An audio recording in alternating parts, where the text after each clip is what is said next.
Bueno, pues nosotros vamos a empezar la segunda parte de este taller. Y el nombre de este taller es Enfermedad, Vejez y Muerte.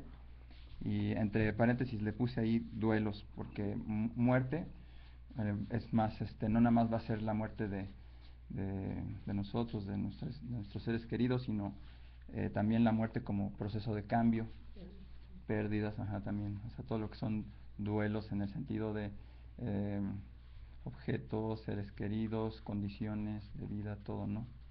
Entonces, eso también lo vamos a explorar. Yo creo que eso va a estar bien padre. Lo vamos a abordar de diferentes formas, con reflexiones, ejercicios, meditaciones, algo de literatura también, a lo mejor podemos incluir, y muchas historias también. ¿No hubo nada hace 8 días, perdón?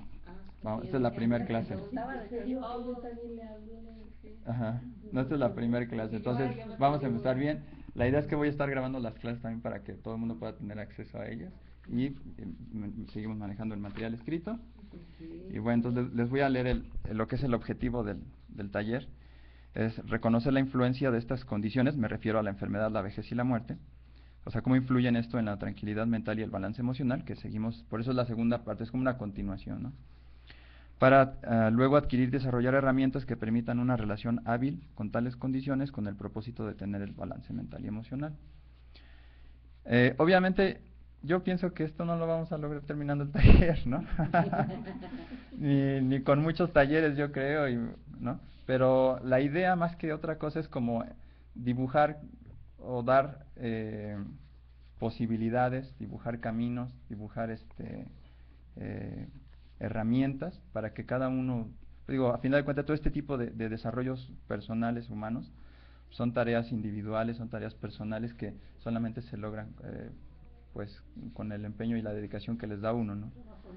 Ajá, entonces estos talleres en realidad lo único que tienen la intención pues es de dibujar, dar opciones, dar herramientas y dar caminos para que cada uno vaya siguiendo lo que más le va trayendo beneficio. Entonces lo que vamos a empezar primero que nada es les voy a comentar que el primer taller más que nada nos enfocamos en todo lo que era la parte de los procesos mentales, o sea, nos enfocamos a la parte práctica de los procesos cognitivos, o sea, de nuestros pensamientos, de abordar directamente el estado mental y emocional, agarrarlo directamente por los cuernos y empezar a trabajar en ello. O sea, fue un taller como más práctico, como más de inmediato, ¿no? De aplicar la herramienta. Aquí también, pero yo creo que por los temas que es enfermedad, vejez y muerte, van a ser como, va a ser como un taller como más reflexivo, en realidad. Va a ser como más de reflexionar, de pensar, de, de retroalimentar también, de compartir, ¿no? O sea, aunque sí hay meditaciones que vamos a explorar y hay ejercicios prácticos, de hecho las mismas meditaciones son más como reflexiones, o sea, son como reflexiones diarias que se hacen en realidad, y es para un trabajo como de ir, como de asimilación, como de aceptación. Ajá. ¿Cómo podríamos entender cognitivo? Porque hay psicología cognitiva, ¿no? Sí, o sea, por ejemplo, en la psicología budista, bueno, aparte, o sea, este taller sigue estando fundamentado en la psicología budista. Entonces, en la psicología budista, por ejemplo, tenemos el fenómeno de la mente. Entonces, el fenómeno de la mente, la psicología budista lo describe de tres maneras. La primera es como, se dice que es como agente. O sea, agente es la mente es algo que conoce.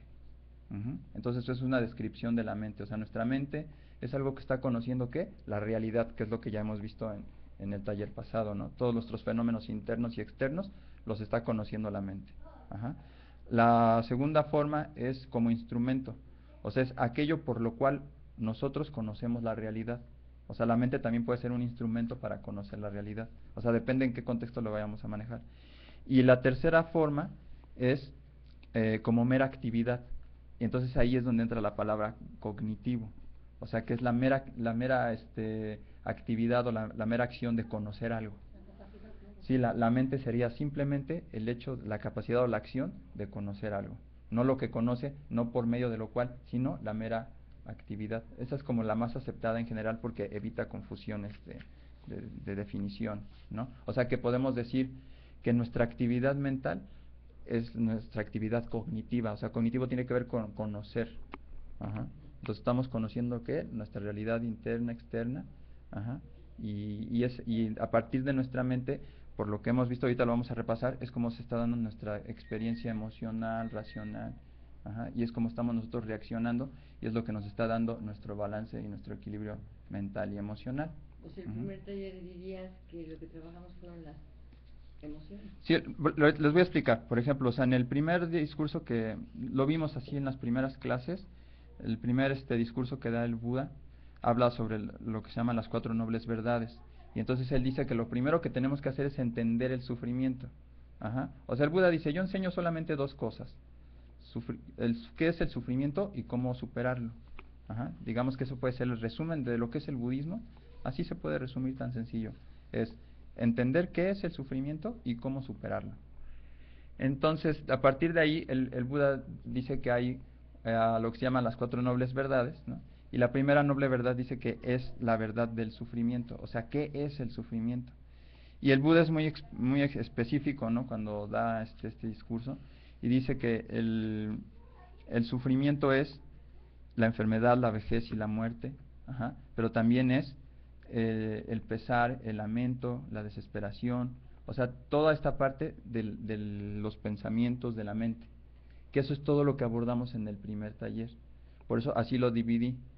Ajá. Entonces, primero abordamos lo que es más inmediato, lo que está en nuestra experiencia más presente, que es todo lo que tiene que ver con nuestros pensamientos, nuestra experiencia inmediata de la realidad y cómo estamos reaccionando a ella. Ajá. Pero también el Buda establece la enfermedad, vejez y muerte. O sea, en la misma oración, en el mismo párrafo, en el discurso, están todos estos juntos. Está enfermedad, vejez y muerte, y también está todo lo que tiene que ver con los estados mentales y emocionales, que lo vimos en el taller pasado. Y también dice algo más que lo vamos a incluir aquí, que dice separarse de lo deseable, asociarse con lo indeseable y no tener lo que uno quiere es también sufrimiento. Pero en el tercer punto era de las 4. El primero es la verdad del sufrimiento. Sí. Luego la segunda, enfermedad, vejez y muerte. El tercero es el pesar. Sí, o sea, también es el pesar, el lamento. O sea, el pesar es el dolor mental. Ajá, o sea, específicamente el pesar es el dolor mental. El lamento es cuando ese pesar mental se manifiesta física o corporalmente. O sea, el lamento es el llanto, el grito, la desesperación. O sea, ya cuando nosotros lo expresamos por medio del cuerpo, eso es el lamento. Y la desesperanza sería más bien, o sea, que es este grado extremo de rechazo, de aversión, de que no podemos soportar la realidad, ¿no? Con extrema aversión. ¿Y la cuarta? Y la cuarta es este conjunto que dice separarse de lo deseable, asociarse con lo indeseable. Órale, qué fuerte, ¿no? Sí, y no tener lo que uno quiere. Todo eso es sufrimiento. Entonces nosotros en la primera parte del taller lo que vimos fue el lamento, el pesar, o sea, todo lo que tiene que ver con la cuestión mental. Ajá. Y ahora nosotros vamos a ver todo lo que tiene que ver con... Están juntos, si se fijan, por ejemplo, enfermedad es separarse de lo deseable y también es asociarse con lo indeseable, porque nos separamos de un estado de salud. O sea, cuando estamos sin enfermedad, entre comillas, nos estamos más o menos bien, nos separamos de ese estado para entrar en uno indeseable, que es el de la enfermedad. La vejez igual, ¿no? O sea, estamos separándonos pues de la juventud, ¿no? Y estamos también enfrentando la naturaleza de la vejez. Y la muerte pues también. Y la muerte en este contexto lo vamos a ampliar, lo va a ser más específico. O sea, en el sentido de no nada más la muerte de nosotros o de las personas, de los seres, sino también la muerte como un proceso de cambio. Ajá. O sea, todo lo que son duelos, o sea, todo lo que es separarse de lo que es deseable, por ejemplo, ¿no? Y también como que aceptar la misma muerte el proceso natural que cada uno va. Así es. Hay gente que le tiene miedo. Así es. Ayer me decía... Todo el mundo le tenemos miedo a la muerte. No, Yo diría que no. No, yo no. Te lo prometo, yo no. Cero. Vamos a explorar mucho en eso. De eso se va a tratar. No, todo el mundo me dice que no, y yo además de Querétaro, y mi hijo se enoja. Yo espero que a los 65 me pueda ir de este planeta. feliz y contenta y todo el mundo me dice, ¿por qué no te quieres ir arrugada? Aparte, digo, puedo aceptar la realidad, ¿no? Pero Ajá. Ahora bien honestamente. claro, pues porque yo tengo 2 hijos varones, no me veo, y así lo decreto, no me veo que me estén cuidando. A mí yo me voy a morir dormida o me va a dar un infarto fulminante y así me voy a ir. Pues vamos a explorar ¿Se el vale tema de pedir? vamos a explorar el tema de la muerte El que no en pide, en muchos el que no da, aspectos. no oye. Vamos a contemplar todas esas cosas, la forma de morir, ¿no? Les voy a contar hoy una historia que tiene que ver un poco con eso también. Y bueno, vamos a empezar primero con nada más hacerles un repaso de cómo es que procesa nuestra mente, nuestra experiencia, porque eso es lo que lo que hace el hilo con las prácticas meditativas que hacemos y está fundamentando también toda la parte teórica. Ajá. Entonces, esta es la propuesta de la psicología budista de cómo funciona la mente. Este tipo de información nosotros la extraemos de textos que se supone que datan de hace unos 2500 años. Hay historiadores que ponen eso en duda y que dicen que no, y que estos textos que nosotros tenemos de la psicología budista son textos medievales. Ajá. Aún así, si fueran textos medievales, son completamente vigentes y están en completa armonía con las terapias más modernas actuales. Eso es bien interesante, o sea, que son aunque sí fueran textos medievales, su vigencia está presente totalmente. Entonces eso es bien curioso.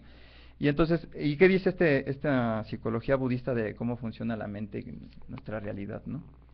Bueno, lo vimos en el taller pasado, pero para que lo repasemos, se habla de que nosotros primero tenemos lo que se llaman las facultades de los sentidos. O sea, nosotros tenemos los 5 sentidos más la facultad de la mente, y estas facultades sensoriales nos permiten entrar en contacto con la realidad material y también con la realidad mental. O sea, la realidad material va a ser tanto nuestro propio cuerpo como todo lo que está fuera, ¿no? Todo lo que es el mundo material. Y el mundo mental, pues va a ser todo nuestro mundo de las ideas, de los conceptos, pensamientos, ¿no? Y esa relación entre ambos. Entonces, que nosotros tengamos una mente, que podamos ser conscientes de nuestros pensamientos, que tengamos ojos, nariz y que tengamos la posibilidad de estar en contacto con todos esos fenómenos materiales, eso va a producir, o sea, que tengamos estas facultades produce algo que se llama el contacto. ¿Contacto con qué? Con la realidad interna o externa, material o mental. Y entonces la psicología dice que todo ese contacto que surge de nuestras facultades sensoriales con la realidad viene siempre acompañado de una sensación mental. Y que esta sensación mental puede ser de 3 tipos, también habíamos visto, que puede ser una sensación agradable, desagradable o neutral. Y entonces habíamos visto que eso es una cadena de condicionamientos, o sea, de causas y efectos. O sea, la psicología y la filosofía budista propone que la realidad es una manifestación dinámica de causas y efectos. O sea, muchas causas están produciendo muchos efectos y los mismos efectos se producen en causas que producen otros efectos. Y así, una cosa está condicionando a otra. O sea, en una fórmula muy sencilla es porque A existe, B existe, y porque B existe, C existe, ¿no? Entonces, se habla de que cuando tenemos este contacto con la realidad, es porque eso sucede, surge una sensación. O sea que eso está, también habíamos visto que había cosas que están determinadas, ¿no? O sea que donde nosotros no tenemos poder o control alguno. Entonces, en esta condicionalidad, esta sensación que surge del contacto de nuestras facultades sensoriales con la realidad, está determinada ya, o sea que nosotros no podemos hacer nada al respecto. Es una condición que se va a dar siempre. Entonces, esta sensación que surge, de acuerdo a su cualidad o a su naturaleza, va a producir algo que se llama el famoso deseo, que es el meollo, luego donde surge toda la confusión respecto al budismo, porque la segunda noble verdad del Buda dice que ¿qué es el sufrimiento? Ya vimos que es el sufrimiento, que es la primera. Y la segunda verdad dice, ¿y qué es lo que genera? ¿Qué es lo que causa todo este sufrimiento que dijo antes? El deseo. El deseo, aquí es bien específico, por eso quería yo hacer el repaso. El deseo, cuando tenemos una sensación agradable, condicionado por esa sensación agradable va a surgir un deseo de querer mantener de querer poseer esa sensación agradable que perdure en nuestra experiencia, exactamente. Ajá. Entonces, específicamente es ese deseo de que eso que estamos nosotros experimentando perdure. ¿Por qué? Porque es agradable. Ujú. Ahora, si lo que estamos nosotros, si la sensación que surge condicionada por este contacto es una sensación desagradable, Que se vaya. exactamente, entonces surge un deseo de que eso termine, de que eso sea sustituido por una sensación agradable. Ajá. Y una sensación neutral se consideran como una agradable pero moderada, porque la sensación neutral no es dolorosa, sino es de tranquilidad no es ni dolorosa ni no dolorosa, ¿no? Entonces se considera más como agradable moderada. Ujú. Entonces también eso genera deseo de que así permanezca. Pero que ahí nos hablabas de la impermanencia, y aunque lo sabemos, seguimos deseando que... Sí, sí, esta es la Dentro de cuestión. las cosas. Exactamente, o sea, esa es la cuestión aquí, que como esto les estoy hablando también de un proceso mental, ajá. O sea, en nuestra experiencia la mente es muy rápida, dice la psicología budista, o sea que nuestra mente está compuesta de momentos sucesivos de conciencia, rapidísimos, y estos sucesos de conciencia suceden en bloques, en grupos, que se llaman procesos cognitivos, donde la mente recibe un objeto, un estímulo, y hace toda una serie de funciones, las conciencias. Ajá, para determinar, explora, investiga y determina qué es ese objeto y si ese objeto es agradable o es desagradable. Uh-huh. Y luego después de eso viene un proceso de reacción, de cómo ya que nosotros determinamos qué es agradable o no es agradable, viene un proceso donde nosotros ya tenemos una participación activa. Es ahí donde yo les decía que entra nuestro libre albedrío. O sea, ya que surgió esa sensación agradable o desagradable, en ese momento es donde nosotros empezamos a tener una participación activa en nuestra realidad. Nosotros decidimos qué vamos a hacer nosotros con esa sensación. O sea que nuestra reacción a la sensación del contacto con la realidad, en ese lugar, nuestra reacción, ese es el lugar donde se da nuestra voluntad, nuestro libre albedrío, nuestra libertad de elegir cómo vamos a reaccionar mentalmente. Ajá. O sea, una persona que no puede soportar la pérdida de un ser querido, está eligiendo no soportarlo. Pero ahí es una persona que también puede elegir salir adelante, aceptarlo, enfrentarlo, crecer. O hacerse loco, ignorar también. Ajá. Sí, o sea, a ese punto donde estamos experimentando nosotros ese placer o ese dolor, ¿qué vamos a hacer con ello? Es donde dice la psicología budista que nosotros podemos tener una participación. Exactamente, solamente ahí se da el libre albedrío. Si nosotros permitimos que surja el deseo de mantenerlo, de que perdure, o dejamos surgir el deseo de que eso se sustituya, lo rechazamos con aversión, con odio, entonces dice la condicionalidad que ese deseo se va a convertir en algo que se llama adherencia. Y cuando eso se convierte en adherencia, ese deseo toma el control y el volante de nuestras acciones. O sea que nosotros vamos a empezar a vimos que podemos tener acciones mentales, verbales y corporales. Entonces, si nosotros no hacemos nada con ese deseo, si somos negligentes, si somos flojos respecto a tomar las riendas de nuestra vida, entonces nuestras emociones y nuestros pensamientos van a tomar y malsanos además van a tomar el control, y nosotros vamos a hacer acciones con esos estados mentales, ajá, que no son de balance, que no son de tranquilidad ni emocional ni mental, y esos estados mentales como condicionados por esas acciones, nosotros vamos a experimentar sufrimiento, y además somos fuente de daño para hacer daño a otros, y empezamos una cadenita también de daños. Ajá, porque dañar a otro es también hacerme una enemistad, y eso es la condición para que esa persona también me dañe a mí. Uh-huh. Entonces es esta cadena de condicionamientos, o sea, de por qué esto está sucediendo, entonces determina esto. Entonces el único lugar donde nosotros podemos tomar acción al respecto es nuestra reacción a la sensación de nuestro contacto con la realidad. Ajá. Que es lo que hemos estado viendo con la meditación de atención. Uh-huh. O sea, nosotros enfrentamos con una actitud objetiva, que es la parte de la higiene mental, reconocemos nosotros con las herramientas que tuvimos de ver las características, cómo se manifiestan en nosotros ciertos estados mentales que son perjudiciales, poder identificarlos con esta herramienta de la atención, y que nosotros cortemos la inercia de dejarnos llevar por esos estados mentales insanos y que nosotros hagamos acciones con esos estados mentales. Entonces nosotros ahí estamos ejerciendo nuestro poder de voluntad, de libre albedrío. Estamos tomando el control de nuestras vidas y estamos nosotros dibujando hacia dónde vamos a dirigir nuestra vida, nuestras acciones. Por eso es importante, quería hacer ese repaso para cómo es que nosotros estamos eligiendo y por qué, o sea, cómo funciona la mente en ese sentido y dónde es donde tenemos que poner el énfasis. También lo veíamos en el taller pasado. Tenemos que reconocer dónde sí podemos trabajar y dónde vamos a estar poniendo esfuerzo, que no vamos a obtener nunca resultados, ¿no? Entonces, eso nada más eso. No sé si tengan alguna duda al Y respecto. ahí era dejarlo cambiarlo, ¿no? No estarse concentrando en quererlo cambiar.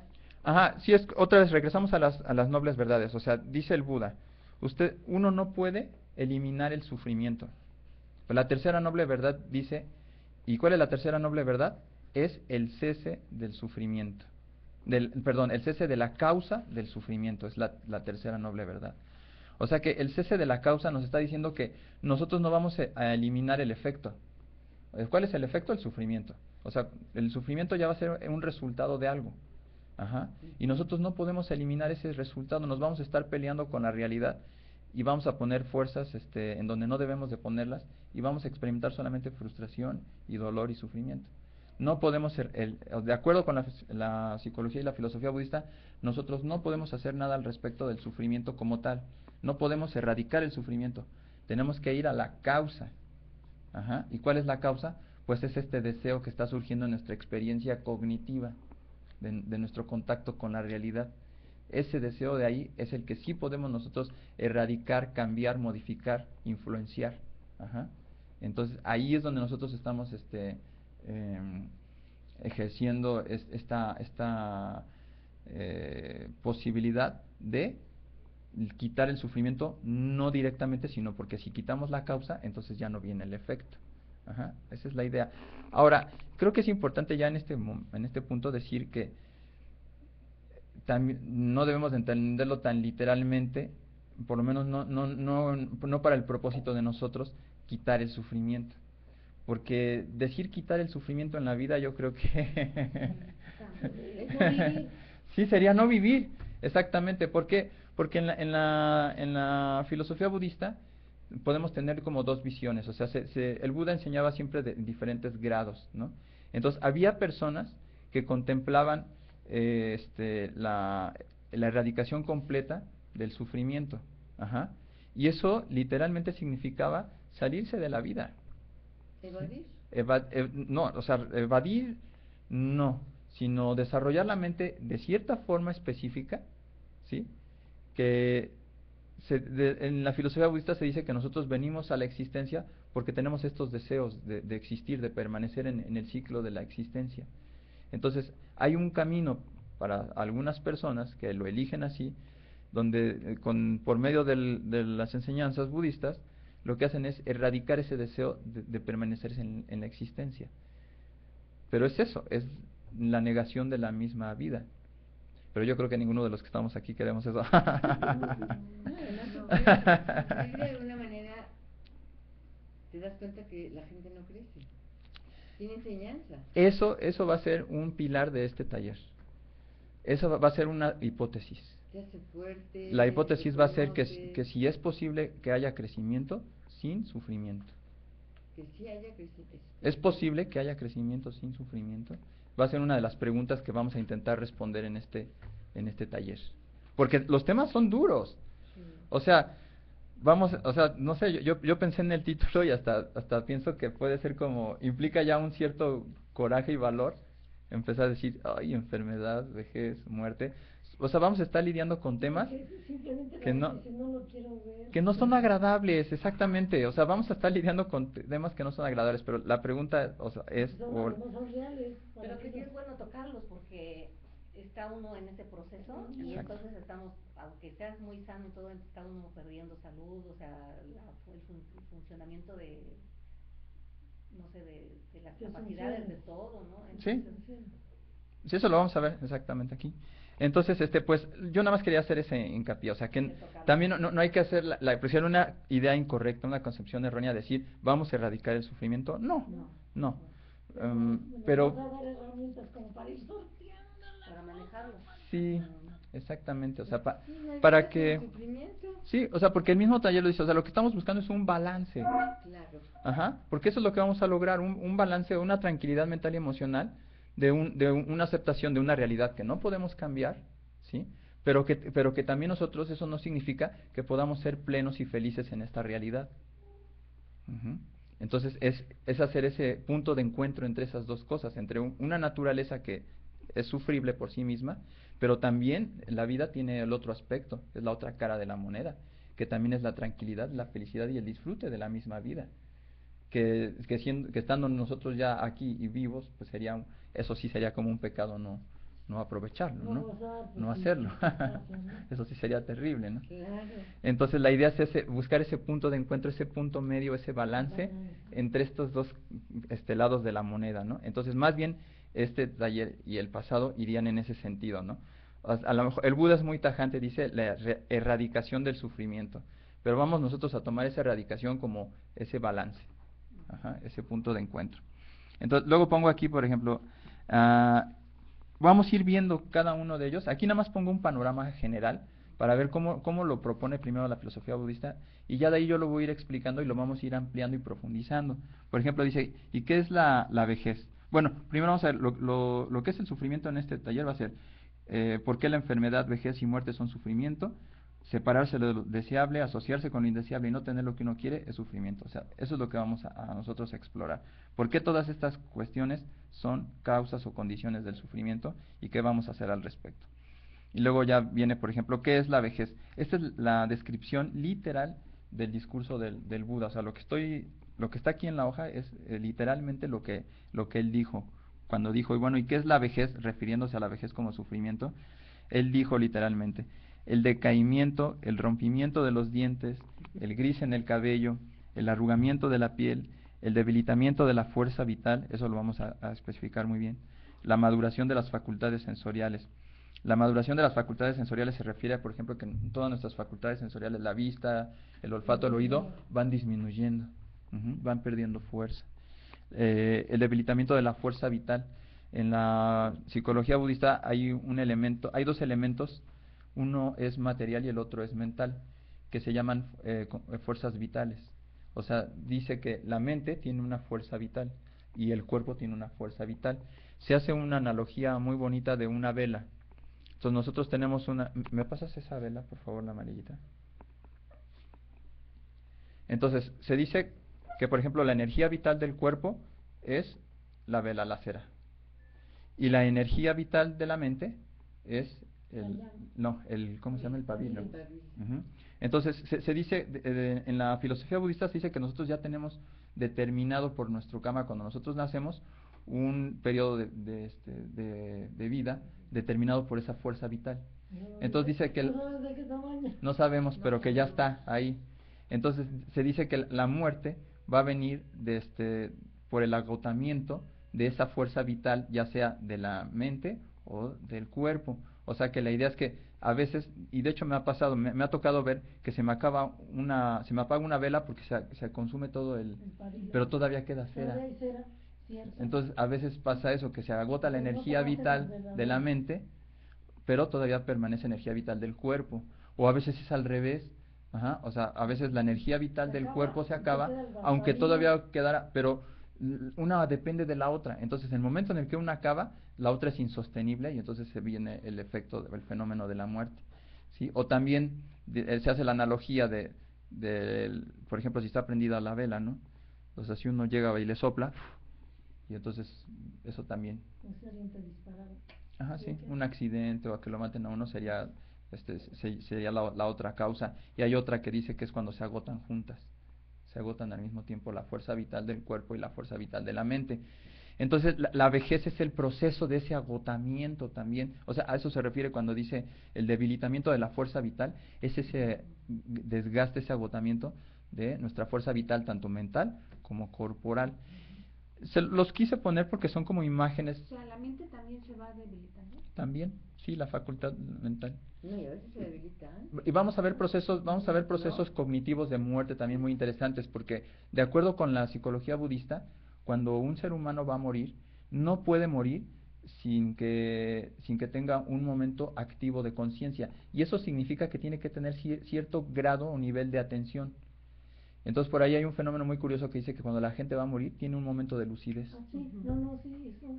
Y Eso es real. eso está muy bien descrito No es más, técnicamente en la psicología budista, y lo vamos a ver. Escriben, Ujú. oye, que estaba tan mal y de momento estuvo muy bien, que sí, y a los 5 minutos se murió. Yo creo que todos tenemos una experiencia. Sí, todo eso lo vamos a ver, también. Luego dice, ¿qué es la muerte? Es la desaparición, el morir, la acción de llegar a su fin, la disolución de los agregados. Los agregados son la mente y el cuerpo. Eso significa los agregados, la mente y el cuerpo. El descarte del cuerpo, la destrucción de la facultad controladora de la fuerza vital. O sea, la fuerza vital que ya dijimos es su destrucción. O sea, uno es su debilitamiento, su irse consumiendo, pero ya su destrucción total es lo que se llama la muerte. O sea, cuando ya la vida ya es insostenible, el fenómeno de que nosotros estemos vivos, ya sea por medio de la destrucción de la fuerza vital, o por el descarte del cuerpo, porque dice la psicología budista que el cuerpo es base o apoyo para la mente. Entonces, si no hay ya cuerpo, pues la mente no tiene base, no tiene donde apoyarse. Entonces se dice que ahí es donde se da el fenómeno de la muerte y donde se da el fenómeno de la reconexión. Ajá, eso también lo vamos a ver así. Pero bueno, se los comento, ¿no? Se los comento nada más así también. Y luego dice que es la enfermedad. La palabra aquí enfermedad, en el discurso del Buda, se llama dukkha. Dukkha se escribe, es D de dedo, U de uva, doble K de kilo, H, A. Dukkha. Dukkha es dolor. Sukha es felicidad. O sea, es el opuesto, ¿no? Después de la doble K, H, A. Entonces, la palabra en Pali, que es como el sánscrito, es dukkha. O sea, si uno va al original, del discurso original, uno va a encontrar la palabra dukkha. Y eso significa específicamente el dolor físico. Ajá. Y entonces, por eso lo asocio aquí con la enfermedad. O sea, el dolor físico, ¿qué es? Pues es el dolor del cuerpo, la inconformidad del cuerpo, la dolorosa y desagradable sensación producida por el contacto con el cuerpo. Esto tiene que ver con lo que les decía del proceso de nuestro contacto con la realidad. O sea, nuestro cuerpo también es parte de esa realidad y nosotros, como tenemos contacto por medio del tacto, aquí es la sensación táctil. Ajá, entonces tenemos una sensación táctil, una sensación. Se dice que hay 5 tipos de sensaciones y las podemos desarrollar más. O sea, tenemos 3, agradable, desagradable y neutral. Ahora, esas 3 las podemos convertir en 5. ¿Por qué? Porque esta sensación agradable puede estar asociada con la sensación del tacto del cuerpo.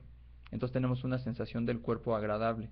Ajá. Pero está relacionada con la sensación mental agradable. O sea, una es como resultado de la otra.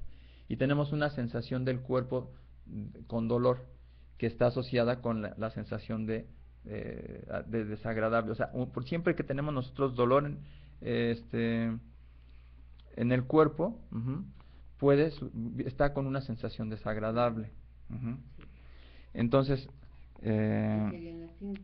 exactamente, pueden ser las 5. Por eso dice aquí, sensación producida por el contacto con el cuerpo. O sea, eso se refiere a esta sensación del dolor en el cuerpo, pero que está relacionada con la sensación mental de desagrado de nuestro contacto con la realidad, en este caso de nuestro propio cuerpo. Y luego dice, ¿qué es el sufrimiento asociado con lo indeseable?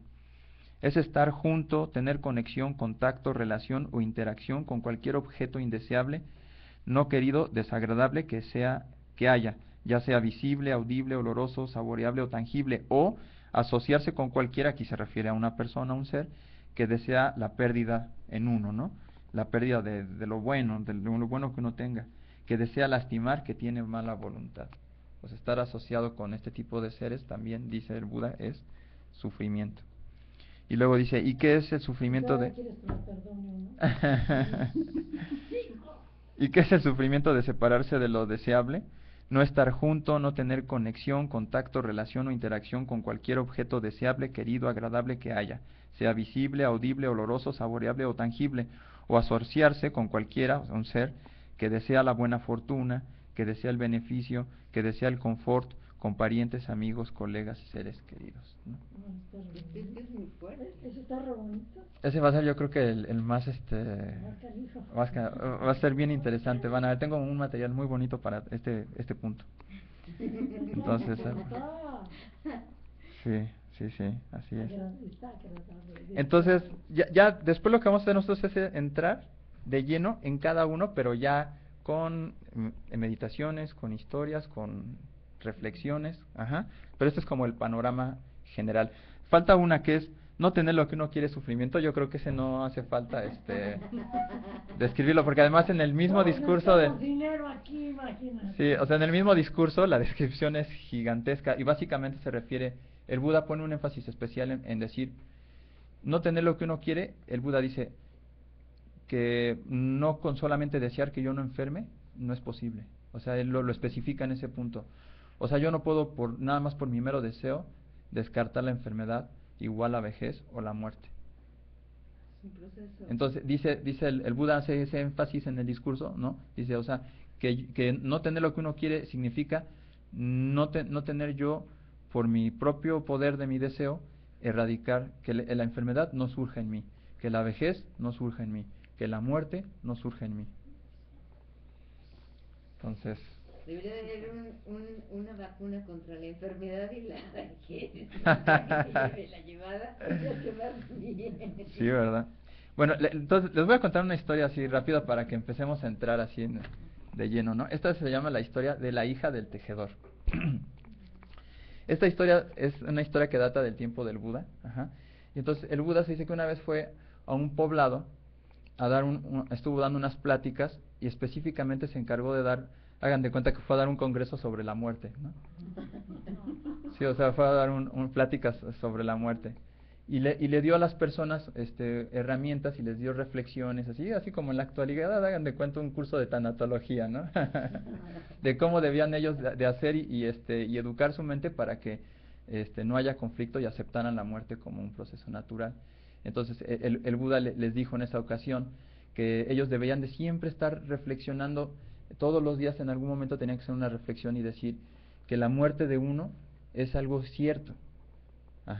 O sea, que la vida es incierta, pero la muerte es cierta. Que la vida es impermanente, pero la muerte es permanente. O sea, ¿no? Y que uno no podía evitar eso, ¿no? Entonces, el Buda les dijo eso. Ustedes tendrían todos los días que hacer esa reflexión en algún momento del día. Y entonces resulta que entre toda la gente del poblado que se reunió así en la plazuela cuando el Buda estaba dando esta plática, había una niña, una chica que era hija de un tejedor. Y ella le pareció muy interesante y se le quedó muy grabado. Y entonces el Buda ya se fue.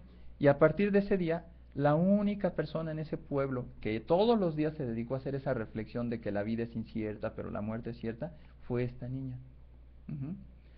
Y entonces esta niña estuvo haciendo eso y pasaron 3 años. Y esta niña, a lo largo de esos 3 años, religiosamente, con una disciplina, ¿no?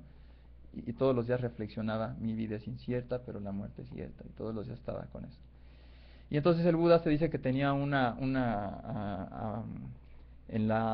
casi en la entrada de la madrugada, se dice que el Buda se pasaba explorando el mundo con su ojo divino, o sea, buscaba seres que tuvieran la capacidad de iluminarse para ir a buscarlos y darles la enseñanza y que ellos mismos pudieran liberarse del sufrimiento. Entonces estaba en su tarea de explorar el mundo buscando candidatos a liberarse, y en eso apareció ante su vista la niña. O sea, se dio cuenta que su mente había madurado a lo largo de estos 3 años y que estaba lista para recibir más instrucciones. Y entonces decide regresar a este poblado, que además no estaba muy cerca de la base donde estaba generalmente el Buda. Entonces se traslada a este lugar, y entonces todo el mundo sabe que va a ir el Buda, y pues otra vez todo el mundo se congrega, van con monjes, todas las personas de ahí del poblado. La chica se entera que va a ir el Buda y pues ella pues le tiene gran aprecio, o sea, porque ella creyó mucho en lo que él dijo, ¿no? Y entonces sabe que va a ir el Buda y va a ir, pero su papá le hace un encargo, le pide unos estambres. Y entonces ella sabe que va a ir el Buda a dar una plática, pero por otro lado tiene el encargo de su papá, entonces está en el dilema de ¿qué hago? ¿Obedezco a mi papá o voy a escuchar la enseñanza de este maestro, ¿no? Que respeto tanto, ¿no? Total que decide ir a escuchar al Buda. Decide dejar para después el encargo del papá, sí, sinceramente eso decide ella. Y lo que hace es que ella ya trae los estambres, pero en lugar de irse directamente a la casa del papá, va hacia la plaza. Y el Buda sabe que ella va a llegar. De hecho está sentado y está en silencio y todo el mundo está esperando que hable, ¿no? Todo el mundo dice, bueno, ya estamos todos y el Buda no habla, ¿sí? Pero el Buda lo que está haciendo es que está esperando a que llegue la niña. Y cuando llega la niña, el Buda la ve, sabe que ya está ahí y la ve, y con la mirada le insinúa que se acerque. Y entonces la niña lo ve y comprende y se acerca donde está el Buda. Entonces, obviamente, imagínense en una sociedad del tiempo del Buda, en una sociedad que tenían la religión brahmánica y entonces sí, muy rígidos, y la cuestión de diferencia entre hombre y mujer. Entonces el hecho de que esta niña se fuera acercando hasta adelante donde estaban el Buda, estaban los monjes y luego todos los jefes de la sociedad y así, y esta niña acercándose entre la gente, ¿no? Entonces todos estaban como que ¿Quién viene? ¿quién viene, no? Y cuando llega ahí con el Buda, porque el Buda es quien la hace traer, ¿no? Y entonces cuando se le acerca al Buda, el Buda le hace una serie de preguntas muy lindas. Le dice, ¿sabes de dónde vienes? Y le dice la niña, no sé, venerable señor. ¿Sabes a dónde vas? Y la niña le dice, no sé, venerable señor. ¿No sabes? Sí sé, venerable señor. ¿Sabes? No sé, venerable señor. Y todos se quedan así, como, ay, esta niña qué irrespetuosa, ¿cómo le contesta así al Buda? ¿Qué le pasa? ¿Qué forma de contestar es esa, no? ¿Qué falta de...? Y todo el mundo empezó a hacer un bullicio ahí tremendo.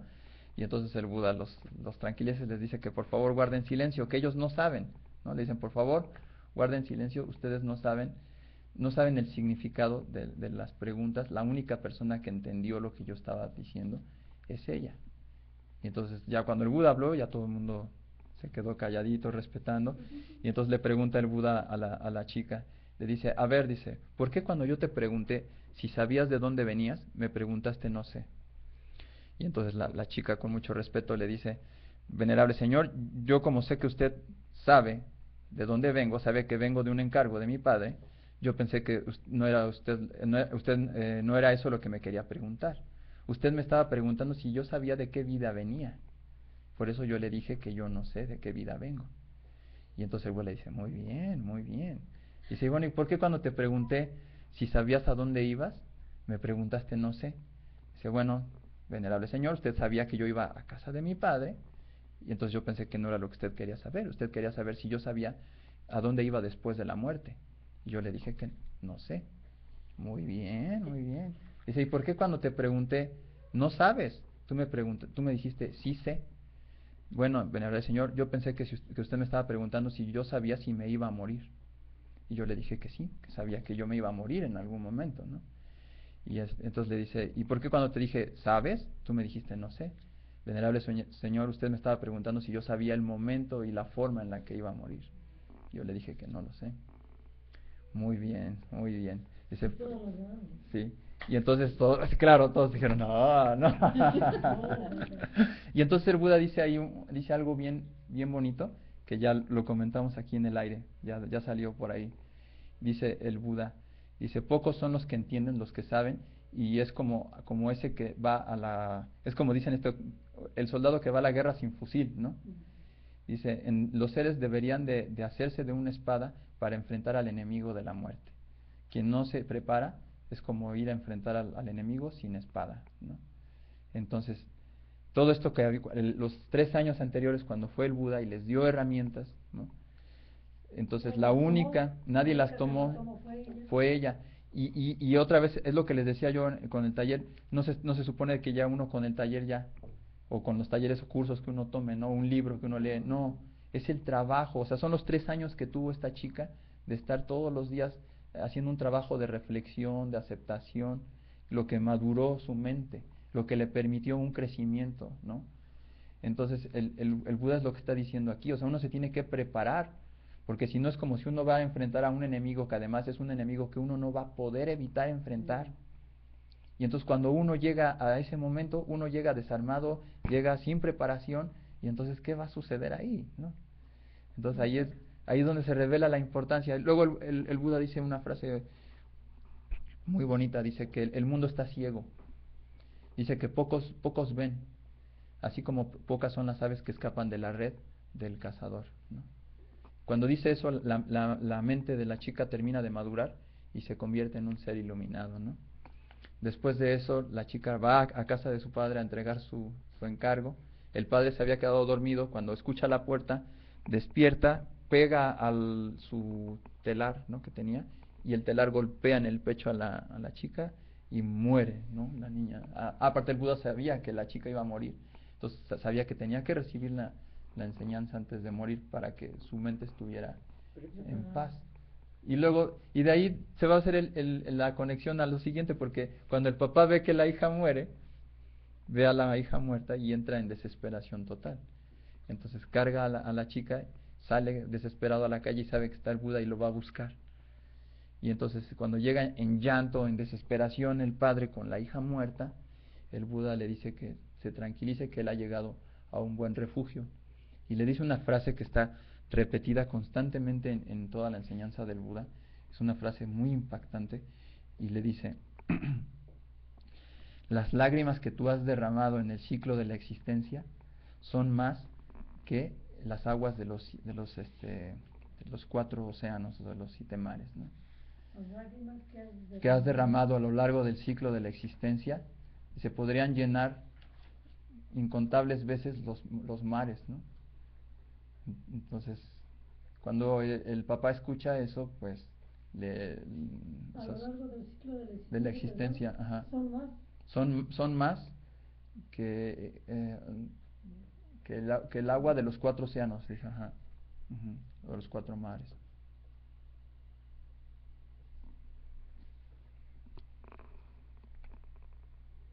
O sea, esto tiene un sentido como de que uno reflexione sobre la negligencia que ha tenido uno por ejemplo, la naturaleza de la muerte. O sea, cómo existiendo la muerte, que uno no haga consciente eso y no haga algo al respecto, no se prepare para la muerte, ¿no? Sería como una responsabilidad tal vez de la misma, de estar vivo.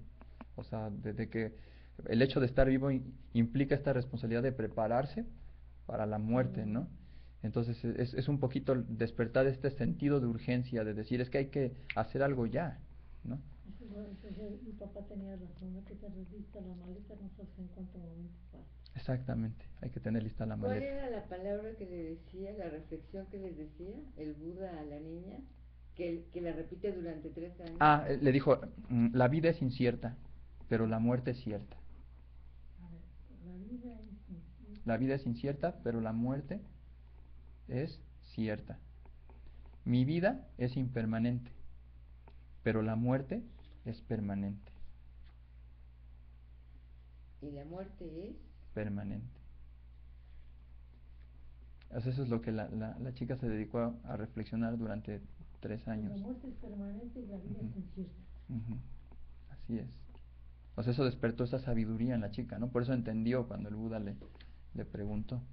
Bueno, el papá, no hacerlo largo, el papá se convierte en discípulo del Buda, se hace monje y eventualmente también se libera del sufrimiento, ¿no?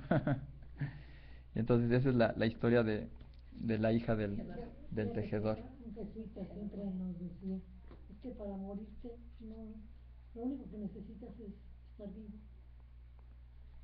Te lo estoy diciendo de cuando estaba en la doctrina y tenía 5 años, ¿no? Dice, ¿y qué? ¿Un sabio? Pues sí. O sea, puede sonar como muy... Se ahogó una compañerita de la doctrina, porque estábamos en Tuxpan, entonces fuimos un día al mar con sus esposas, entonces nos trataba de consolar, que luego para morir, es que no sé qué, es que para morir que no necesitas estar vivo. Sí, pero bueno, estoy diciendo una animal. Claro. Pero tan impacto que me estoy acordando ahora. Sí. Sí, y puede sonar como muy simple superficialmente, ¿no? pero hay un entendimiento muy profundo de todo eso. O sea, estamos hablando también de una naturaleza otra vez, nada más son los dos lados de la misma moneda. El estar vivo, o sea, vivir y la muerte es una línea, exactamente. Ajá. Sí. Y bueno, entonces la primera herramienta o el primer trabajo que vamos a empezar a hacer es lo que está aquí, dice la meditación de las 5 reflexiones. Este tipo de meditación en la filosofía budista se considera como una de las prácticas protectivas de la mente y tiene este propósito de despertar esta sabiduría como lo que proponía el Buda cuando fue a este poblado a enseñar, ¿no? sobre la muerte, la vejez, la enfermedad. Entonces, lo que nosotros la línea que vamos nosotros a trabajar parte de esta sencilla reflexión. Ajá. De hecho, la tarea a partir de hoy, o sea, esta semana que viene al otro jueves, es que hagan esta reflexión una vez por lo menos todos los días. Ajá. Entonces las voy a leer en voz alta. O sea, dice: yo soy de la naturaleza de envejecer, yo envejeceré sin duda. Esa es la primera reflexión. Yo soy de la naturaleza de enfermar, yo enfermaré sin duda. Yo soy de la naturaleza de morir, yo moriré sin duda. Todo lo que es querido y agradable para mí tiene la naturaleza de cambiar y de cesar. Soy dueño, heredero, nacido, emparentado de mis acciones. Ellas son mi verdadero refugio. Ajá. Entonces, escogí esta meditación porque está dentro de las meditaciones de tranquilidad mental. Además, se considera así como en el aspecto de la cultura mental que nosotros pusimos de la meditación de amor benevolente. Ajá. Ahora vamos nosotros a integrar una más a nuestra cultura mental. Esta va a ser una cultura ¿de qué? De la enfermedad, de la vejez y de la muerte, y de separarse de lo deseable también.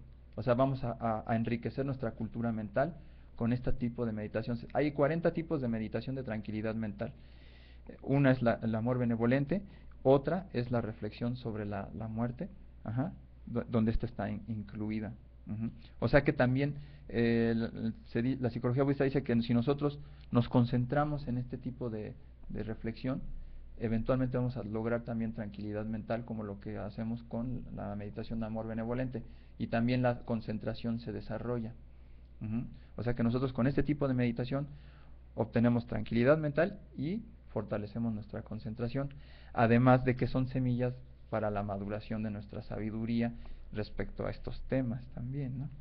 Entonces de eso se trata, como de ir despertando. Por eso les decía que ya este tipo de talleres va a ser como en el aspecto más reflexivo, ¿no? No tanto en el inmediato, ¿no? Como vimos nosotros los métodos o las herramientas, las técnicas para lidiar con pensamientos, ¿no? Que estábamos con la sustitución, o sea, que era lo que es inmediato, ¿no? Aquí va a ser un trabajo también más también de autoconocimiento. Eso no va a parar, va a seguir. O sea, la misma introspección, la misma exploración de cada uno de nosotros, y también la reflexión de las condiciones de la naturaleza, de la existencia de la vida, ¿no? O sea, hay estas condiciones. ¿Se acuerdan que también hablamos de las condiciones del mundo, ¿no?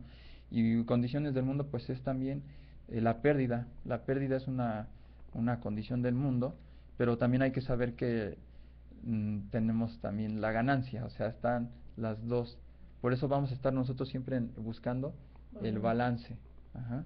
Sí, o sea, nosotros no vamos a querer cambiar ni la realidad ni nada de eso, sino vamos a buscar un balance que nos permita a nosotros movernos con soltura, sentirnos bien, a gusto, y tener esa tranquilidad emocional y mental que nos va a permitir también comprometernos también más con el aspecto disfrutable de la vida. Porque sí, o sea, a veces en el mismo budismo no se escapa de eso. Los seres pueden desarrollar como una aversión al dolor y al sufrimiento, y entonces uno puede buscar un entorno de control donde yo pueda tener efectivamente más controlado la cuestión del aspecto doloroso de la vida. Pero a lo mejor pudiera ser posible, podríamos decir, reducir un poco el dolor y el sufrimiento, ¿no? Porque tenemos un entorno más controlado. Pero yo creo que si nosotros controlamos o moderamos eso, también vamos a moderar y controlar y disminuir también el disfrute y la plenitud de la vida. O sea, hay que buscar un balance entre eso también. Ajá, porque si no, pues, si no hay extremos. O sea, el Buda decía que hay que evitar los extremos, hay que buscar siempre el punto medio, porque si también nosotros empezamos a reconocer que lo vamos a hacer aquí, o sea, el aspecto doloroso de la existencia, o sea, estamos hablando aquí de enfermedad, vejez, muerte, de duelo, separación. Entonces, es importante mantener en todo momento, estar pendientes de no desarrollar una actitud de aversión, de rechazo hacia este aspecto de la vida. Al contrario, ¿no? Hay que buscar la intención va a ser buscar una actitud de aceptación, ajá, que nos permita comprometernos más en nuestras propias emociones y nuestros propios sentimientos, sueños, proyectos de vida, que nos comprometamos con ellos mientras se puede, mientras están, y que cuando las cosas ya no están, nosotros simplemente soltemos. Es como el cuento del anillo, Esto también acabará. Ajá. Sí, exacto. O sea, aquí donde dice, todo tiene la naturaleza de cambiar y de cesar, ahí se refiere tanto a lo bueno como a lo malo, ¿no? Entonces, de esto se trata, simplemente nosotros la podemos leer, o sea, todos los días en la mañana o en la noche. Yo pienso que en la mañana es el momento ideal. Podemos seguir en la noche practicando amor benevolente y en el día a la hora de despertar podemos practicar esto. Porque es salir nosotros a nuestra vida, a enfrentar nuestra vida con una semillita ahí de reflexión de lo que implica este aspecto que a veces estamos no queriendo ver y que lo podemos tener realmente a la vuelta de la esquina, ¿no? O sea, la vejez es todo el tiempo. O sea, momento a momento. Se me hace que se los dio mi hermana, me dijo, un día que yo no estuve con ustedes y cuando fue al módulo. Estoy segura, porque ¿Sí? yo en el momento que lo empezaste a leer, Ajá. hazte cuenta que lo recordaron. No, pero sí lo hicimos con ella también. Sí, ¿verdad? Mi hermana, ella me comentó, a lo mejor sí ¿no? a lo mejor lo comenté yo en alguna clase Lo y dijiste en alguna meditación también. ajá. Sí. Además de que... Bueno, espero que todos estén bien.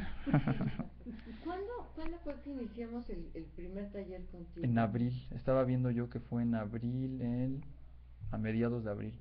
Fíjate, ahorita lo que decías esto, Ujú.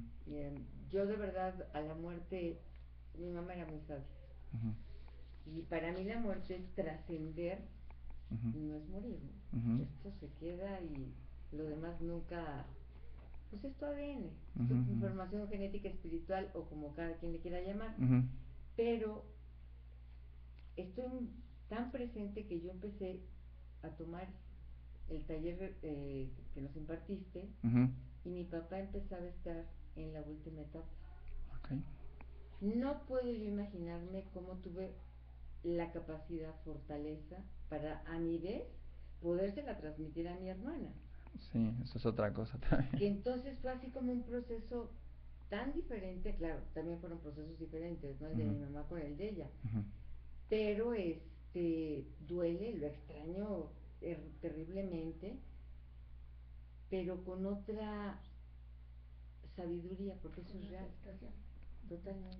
Sí, es que eso es lo que vamos a ver. La idea también, una propuesta es aprender a comprometernos con nuestras emociones, nuestros sentimientos, nuestras visiones, nuestras creencias y nuestras visiones de la vida, que nos comprometamos de lleno con eso.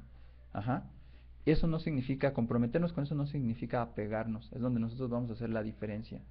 Porque que nosotros nos podamos comprometer con nuestras emociones y nuestros sentimientos, nuestros sueños, nuestras visiones, para que lo podamos desarrollar plenamente y que cuando las cosas cambian, cuando las cosas ya no están, nosotros soltemos. Ajá. O sea, ese va a ser un poquito como el panorama, buscar, o sea, ver esa división, buscar ese punto en el que yo me permita comprometerme conmigo mismo, en mis emociones, en lo que implica que yo esté vivo, que yo viva la vida, en todos sus aspectos. Ajá. Para que yo esté evitando justamente esta cuestión de huir, rechazar, evitar, reprimir, no querer, ignorar, ¿no? Que todo esto va a tener evidentemente consecuencias. O sea, nosotros no podemos tapar el sol por siempre. Como decías tú, tanto en este como en el anterior, como que la palabra mágica es tu libre albedrío. el equilibrio. ¿no? Sí, y si se fijan, ¿Qué tanto aquí... me quiero estacionar en el sufrir, sufrir, sufrir? Sí, y aquí sale a relucir, dice, yo soy dueño, heredero, nacido, emparentado de mis acciones, ellas son mi verdadero refugio. Recordamos que también las acciones son mentales. Y cada vez que nosotros estamos ejerciendo nuestro libre albedrío, estamos accionando nuestra facultad mental también. Ajá. O sea, por ejemplo, dice, soy dueño. O sea, es que yo soy dueño, es que yo soy responsable de mis acciones también mentales. Hacia dónde estoy reaccionando yo en mi mente, yo soy responsable de eso también. Y como soy responsable de eso, yo soy heredero, eso significa que yo voy a recibir el resultado de esas acciones. Por eso yo soy heredero de esas acciones, también de mis pensamientos, de lo que yo activamente haga mentalmente. Por ejemplo, lo que decíamos cuando tengo mala voluntad, o sea, eso es peligrosísimo. Ajá. Cuando estoy deseando mentalmente, deliberadamente y conscientemente que otro ser sufra. Ajá. O sea, eso es una acción y yo voy a ser el heredero del resultado de eso. Ujú. Al final te salpica. Exacto, o sea, uno no va a poder evitar recibir el resultado de eso. Dicen nacido. O sea, esto se puede interpretar de dos formas. O sea, uno en el sentido de que uno acumula el potencial de desear de seguir existiendo, ¿no? Y que entonces uno se perpetúa en la existencia desde la filosofía budista, ¿sí? Pero también nacido en el sentido de que uno es lo que uno está accionando también. O sea, que nosotros estamos generando, exactamente, estamos renaciendo constantemente con nuestras acciones, nuestra vida. ¿Y quiénes somos nosotros también? Emparentado. Esto dice el Buda que es como los parientes cuando lo reciben a uno. Si uno es muy gacho y muy mala onda y muy, ¿cómo lo reciben los parientes, no? Sí, todos son diferentes en realidad, Sí, ¿no? pero si uno es muy generoso, si uno es muy compasivo, si uno tiene un muy buen humor y todo, ¿cómo lo van a recibir los parientes?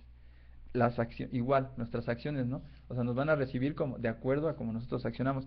Y luego dice, ellas son mi verdadero refugio. Esta es una frase que me gusta mucho, porque dice el Buda, que no siempre hay maestros en el mundo. O sea, en la humanidad a veces tiene diferentes etapas, ¿no? Y a veces las religiones están, a veces no están, a veces los guías están, a veces no están. Entonces el Buda dice que en los tiempos en la humanidad, cuando no hay guías, cuando no hay maestros, cuando no hay religiones, cuando no hay seres iluminados, uno puede perfectamente refugiarse en sus propias acciones. O sea que uno no necesita depender de nada ni de nadie más. O sea que si uno es correcto en sus acciones, mentales, verbales y corporales, eso le va a dar, por ende, a uno paz y felicidad también. Ya lo habíamos visto, ¿se acuerdan? Con todo lo que era por qué, por ejemplo, el perdón es un requisito. Por eso toda esta cuestión de manejar culpas, remordimientos, de soltar resentimientos. Entonces todo eso tiene que ver con nuestras acciones. Entonces, por eso también dice, ¿no? Nuestras acciones son nuestro verdadero refugio. Entonces, es como tú dices, la palabra que sale a resurgir en todos lados es la autorresponsabilidad. De hecho, a mí en lo personal fue lo que me llamó la atención del budismo. O sea, yo cuando fui al monasterio por primera vez a un retiro, el monje que estaba ahí dio una plática sobre recto entendimiento, se llama. Y el recto entendimiento significa que uno entienda y sepa que uno es responsable de uno mismo, que uno es dueño y uno es responsable de sus acciones. O sea, es la autorresponsabilidad. El arquitecto de tu propio destino. Si tú construyes, tú destruyes. Exactamente. Entonces, cuando yo escuché eso, para mí fue el gancho que dije, pues esto hace sentido para mí, como que yo tengo inclinación como que voy por esa me identifico con esta forma de pensar. No, pues eso es lo que tú nos has enseñado ahora, que sí sigues trabajando, te enojas, te desquician cosas, pero ya no son tan permanentes, ¿no? Sí, o sea, que puedes hacer algo al respecto. Y que puedes hacer algo al respecto desde tu elección. Claro. Y eso es algo bien bonito, ¿no? O sea, de decir, estoy viviendo... Perdonar o no perdonar, permanecer o no permanecer. Estoy viviendo a partir de mis elecciones, estoy decidiendo. Eso es algo, yo pienso que o sea, hasta que uno no lo empieza a experimentar, A mí me pasó, o sea, se los comento así como experiencia personal, cuando ya empecé a meditar y empecé a ver las cosas así, de que realmente yo era el responsable de mí mismo y de mis acciones y de lo que podía estar en mi vida o no. Yo sentí que es como, de repente pensé, antes de eso dije, es que como si hubiera estado soñando toda mi vida, ¿no? Porque en el sueño a veces los sucesos pasan y uno se deja ir con los acontecimientos, como si no tuvieras control de ellos, sino eres como el barquito de papel que te arrastra la... Como papelito que lleva el viento. Ajá, exactamente. Entonces cuando la cosa cambia y te das cuenta de que tú tienes el poder de decidir y elegir hacia dónde dirigir tus acciones, Y la responsabilidad. la responsabilidad, ajá.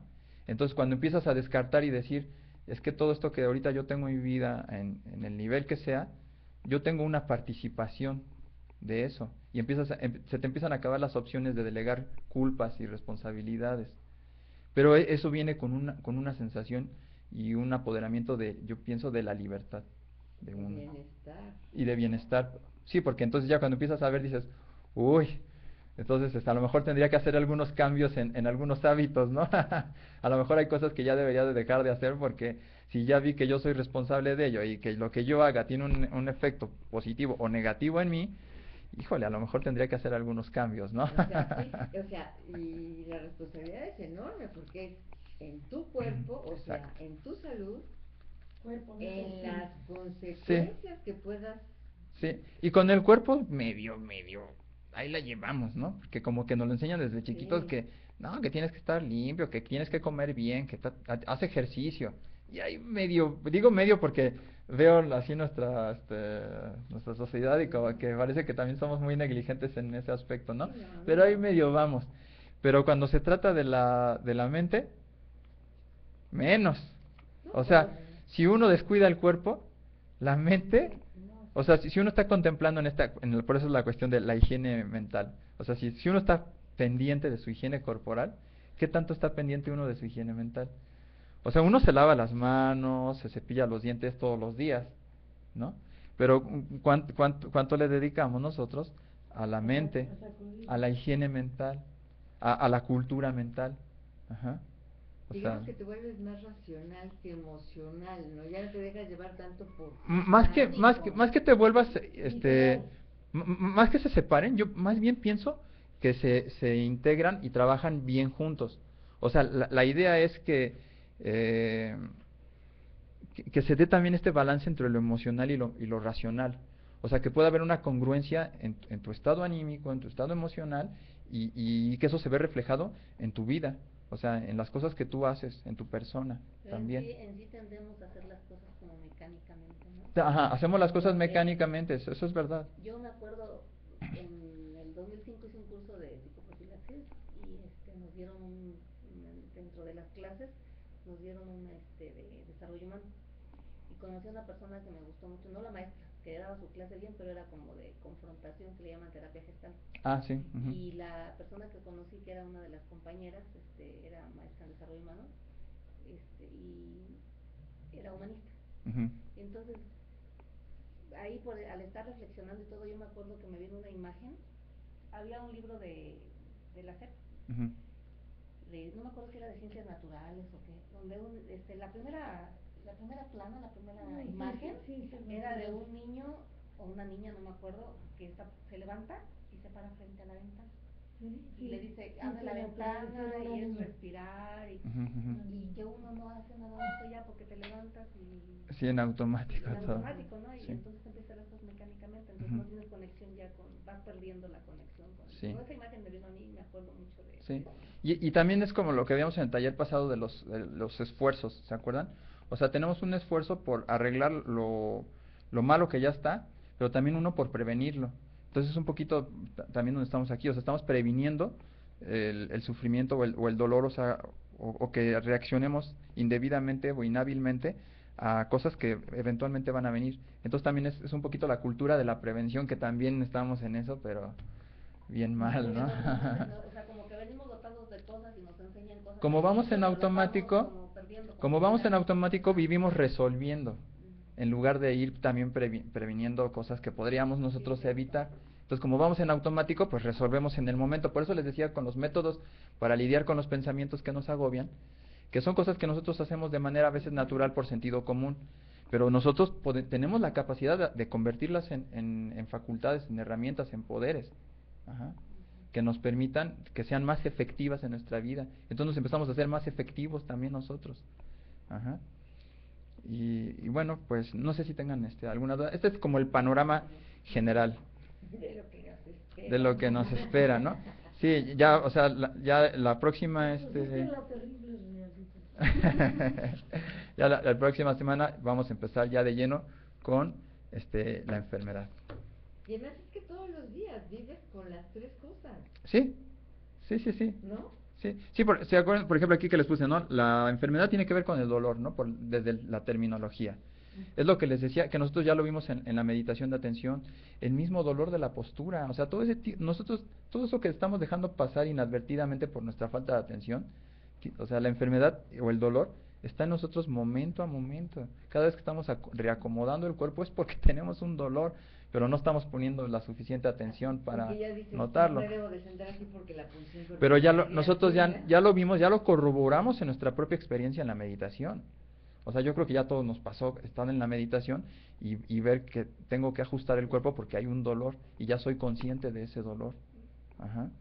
O igual, o sea, la vejez, o sea, nuestras células, todo nuestro cuerpo momento a momento está, no hay, el tiempo no para, ¿no?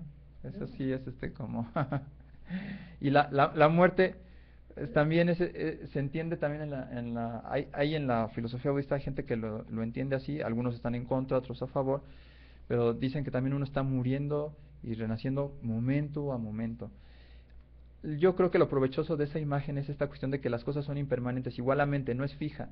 Entonces eso nos da una idea o un entorno de flexibilidad, ajá, que nos permite que aprender, cambiar, modificar. Ajá, o sea, el estar pensando que la mente no es algo fijo, que nuestra personalidad es algo que ya está determinado y que es inamovible, ajá, pues eso no nos sirve. En cambio, esta cuestión de que uno está muriendo y naciendo todo el tiempo, nuestra mente no es la misma un momento antes que al siguiente, nos da este entorno de renovación, de reflexibilidad, de que nosotros podemos hacer algo al respecto, que nuestra personalidad o nuestras ideas no son fijas. Nosotros decidimos a lo mejor que sean así, pero no, en realidad no es así. Es como un renacimiento, ¿no? Ajá. Muchas veces ves gente que está estaba como ido, ¿no? Ujú. No vivía ni para acá ni para allá y de pronto, al cabo del tiempo, se pone la pila y dices, qué padre, ¿no? Está Sí. viviendo. Está vive viviendo. la vida, ¿no? Vive su aquí, su ahora y de pronto, yo creo que todo el mundo nos pasa, ¿no? Cada día es... Exacto. Y yo pienso que eso, o sea, es comprometernos, o sea, yo creo que todos queremos vivir y ser plenos y ser felices. Pero es eso, saber que vivir tiene su responsabilidad. Y que mientras más grande sea nuestro compromiso, Sí. a lo mejor más grande es el riesgo. Pero entonces eso va a ir de la mano y de la par del desarrollo de nuestras propias habilidades, ajá, de nuestras propias herramientas. Pero Ujú. aparte ves, realmente Ajá. nos hacemos los locos.